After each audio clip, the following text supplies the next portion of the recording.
وہ لڑکی جو ہر رات قبرستان میں میرا انتظار کرتی تھی، سردیوں کی ایک خاموش رات تھی۔ پورا شہر نیند میں ڈوبا ہوا تھا، مگر ارمان کو نیند نہیں آ رہی تھی۔ وہ ایک نوجوان مصنف تھا، جسے پراسرار جگہوں پر جا کر کہانیاں لکھنے کا شوق تھا۔ شہر سے کچھ فاصلے پر ایک پرانا قبرستان تھا۔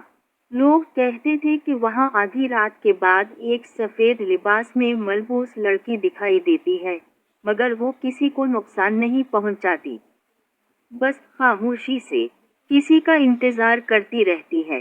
ارمان نے ان باتوں کو محض افسانہ سمجھا اور ایک رات کیمرہ اور ڈائری لے کر قبرستان پہنچ گیا۔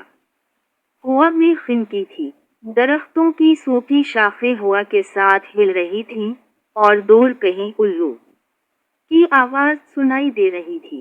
اچانک اس نے ایک پرانی قبر کے پاس ایک لڑکی کو کھڑے دیکھا۔ اس نے سفید لباس پہن رکھا تھا، اس کے لمبے سیاہ بال کندھوں پر بکھرے ہوئے تھے اور چاندنی اس کے چہرے پر نرم روشنی بکھیر رہی تھی۔ اس کی آنکھوں میں عجیب سی اداسی تھی۔ ارمان نے ہمت کر کے پوچھا، آپ یہاں اس وقت کیا کر رہی ہیں؟ لڑکی نے آہستہ سے جواب دیا، میں کسی کا انتظار کر رہی ہوں۔ کس کا؟ جس نے واپس آنے کا وعدہ کیا۔ یہ کہہ کر وہ خاموش ہو گئی۔ ارمان نے اپنا تعارف کروایا تو اس نے صرف اتنا بتایا کہ اس کا نام عائشہ ہے۔ اس رات دونوں دیر تک باتیں کرتے رہے۔ عائشہ کی گفتگو میں عجیب سا سکون تھا، جیسے برسوں کی تنہائی اس کی آواز میں گھل گئی ہو۔ اگلی رات ارمان دوبارہ قبرستان آیا۔ عائشہ وہیں موجود تھی۔ پھر یہ ملاقاتیں روز کا معمول بن گئیں۔ ہر رات دونوں پرانی قبروں کے درمیان بیٹھ کر زندگی، خوابوں اور محبت کی باتیں کرتے۔ وقت گزرتا گیا اور ارمان کو احساس ہوا کہ وہ عائشہ سے محبت کرنے لگا ہے۔ مگر ایک بات اسے ہمیشہ حیران کرتی تھی، عائشہ کبھی قبرستان سے باہر نہیں جاتی تھی، اور جیسے ہی فجر کی پہلی روشنی نمودار ہوتی، وہ خاموشی سے غائب ہو جاتی۔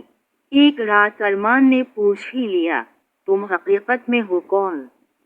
عائشہ نے چند لمحے خاموش رہ کر کہا، اگر میں سچ بتاؤں تو شاید تم دوبارہ کبھی نہ آؤ۔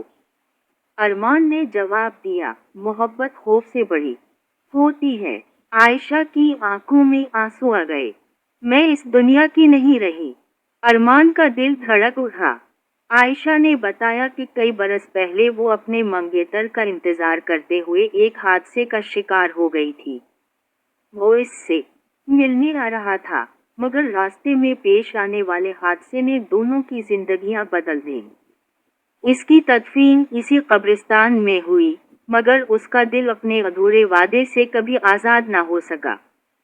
تب سے وہ ہر رات اسی جگہ آتی تھی، شاید وہ شخص واپس آ جائے۔